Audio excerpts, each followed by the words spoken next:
keutamaan belajar Al-Quran, bahwa orang yang mempelajarinya dan orang yang mengajarkannya adalah orang yang terbaik di sisi Allah Subhanahu wa taala.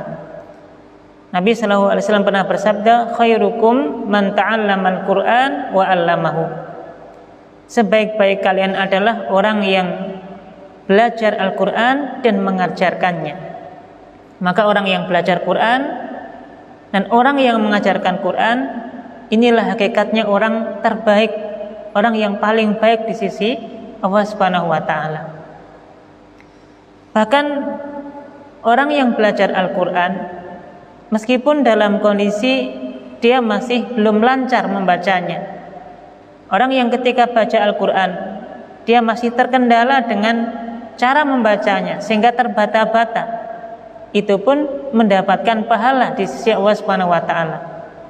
Dalam sebuah riwayat hadis Nabi menyampaikan, barang siapa yang membaca Al-Quran kemudian dia terbata-bata, maka baginya mendapatkan 2 pahala. Tentu yang pertama adalah pahala membaca Al-Quran itu sendiri, kemudian yang kedua adalah pahala ketika mengalami kesusahan sehingga dia berusaha payah untuk membaca Al-Quran. Adapun orang yang mahir dalam membaca Al-Quran, ma'as-safaroh kiramin baroroh, maka dia bersama para malaikat yang mulia. Untuk itu membaca Al-Quran pahalanya besar sekali di sisi Allah Subhanahu wa taala.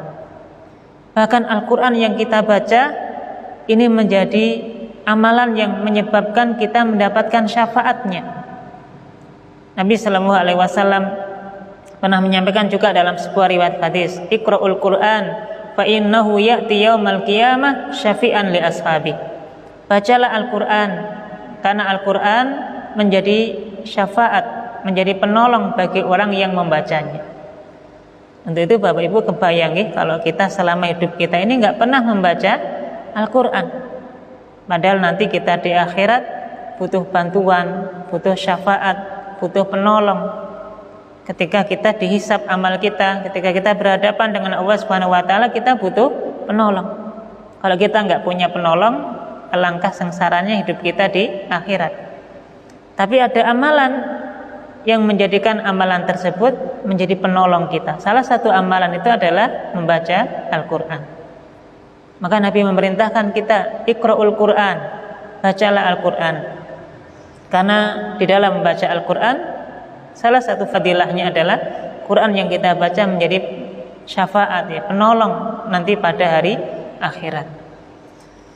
Jamaah yang dirahmati Allah, Al-Quran yang kita hafal menjadi satu amalan yang menjadi penentu nanti akan level surga yang akan kita miliki.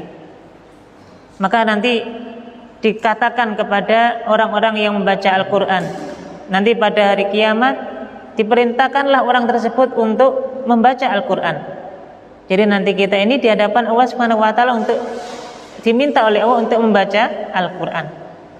Maka ketika kita baca Al-Quran, setiap bertambah bacaan Quran yang kita baca, maknanya semakin banyak hafalan yang kita miliki, maka semakin tinggi posisi kita di dalam surga. Iqra warattil wartaqi, bacalah. Nanti kita akan diperintahkan, silakan baca. Maka ketika kita baca, semakin tinggi derajat kita di dalam surga. Dan Nabi Shallallahu alaihi wasallam menyampaikan bahwa terakhir bacaan yang kita baca, maka disitulah posisi surga yang akan kita tempati.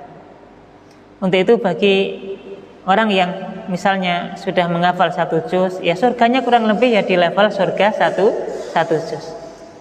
Disuruh baca lagi bisa menambah 2 juz, maka level surganya di level 2 juz. Untuk itu dari sini orang yang paling tinggi derajat di surganya adalah orang yang penghafal Al-Quran, karena bisa terus membaca Al-Quran sampai 30 juz. Untuk itu kalaulah misalnya waktu kita diminta untuk membaca Al-Quran di akhirat nanti, ternyata kok yang kita baca ini adalah cuma surat itu 30 itu, ya kurang lebih nanti level surganya ya surga qul huwallahu ahad itu kurang lebih ya. Karena memang seperti itulah nanti posisi orang di dalam surga sesuai dengan akhir ayat yang dia baca.